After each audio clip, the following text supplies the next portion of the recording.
الربع قصة هذه حصلت أول ما جاءت الأدوية، بعض الأدوية والكلام هذا قديم، وقبل يعرفون بعض الناس ما تزيد يعرفوا الطليان الغالية، ما تزيد يعرفوا الطليان الغالية هذه الفحول القوية قديم الكلام هذا.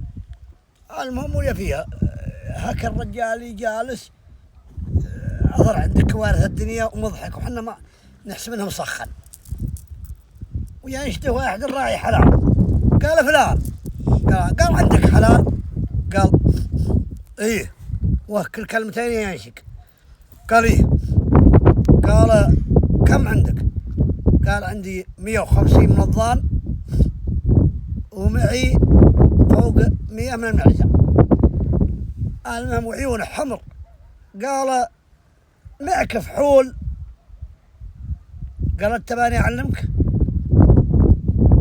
معي فحول طيبه سلايل الفحل اللي بعلمكم قصته، سلايل الفحل هذا اللي بعلمكم قصته. قال وش قصته؟ قال انا شريت لي فحل منظره مهيب، منظر ما قد شفت الطليت ذي. حق الحين ما يعرفون، ما يتعدى قيمه الطليت 800 ريال. قال كم شريته؟ قال شريته ب2000. ويوم جبته في حلالي جرمني يهول القلب، واليوم ما يسوي شيء مره فضان. احاول فيه ابدا يجي السلاله اليوم ما عاين فضان نهائيا، واروح لي لصيدلي. اقتنع عندي قصه كذا وكذا وكذا. قال بس بسيطه، انا بعطيك حبه، مدري قال حبوب بسيطه، انت بتعطي الطريق اكثر من نص حبه، تراه ما يتحمل اكثر من نص حبه، وتراه بيضرب في حلالك. قلت طيب. هو يعطيني 3 حبات، والله انا ما زودها. قال انتبه، عطى نص ويا انك اخذت بده الحبوب لا.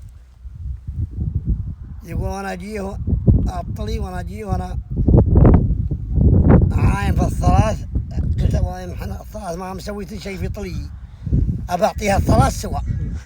يقول انا امزق وانا احطها في فمه ما راحت في فم الطلي.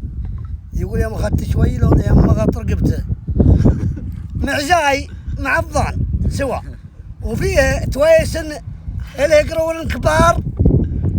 امي دايما تقول بقطع قرون التيس هذا بيفحلونه فحلينه، قطع قرون التيس هذا. قلت جاني قطع قرونه.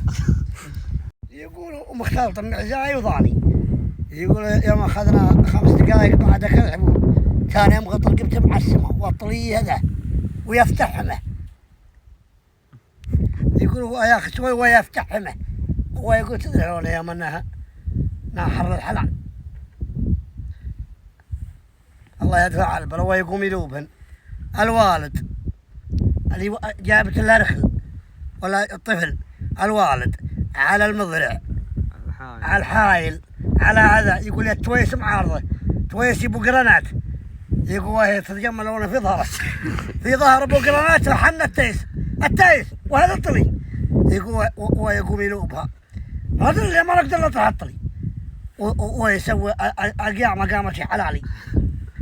يقول يوم اصبح الصبح ما جنب عنها لا نصبح الصبح. يقول ويتمغط ويزدع لعين بضع ميت. شهيد الواجب انتهى. ولي أضرع منه جاب من الليلة هذه الحمد لله 4 جابنا 4 فحول. عيال الشهيد هذا 4 فحول، ولا بيعها للواحد يجي 50,000 ما بحث. وابو قرنات سكرها بعد بيومين بعد مات المرحوم، بعد اعطله ما عاد يضرب وذكرها. يقول سبناه. انتبهوا من العلاجات قبل لا تزودون الجرعه.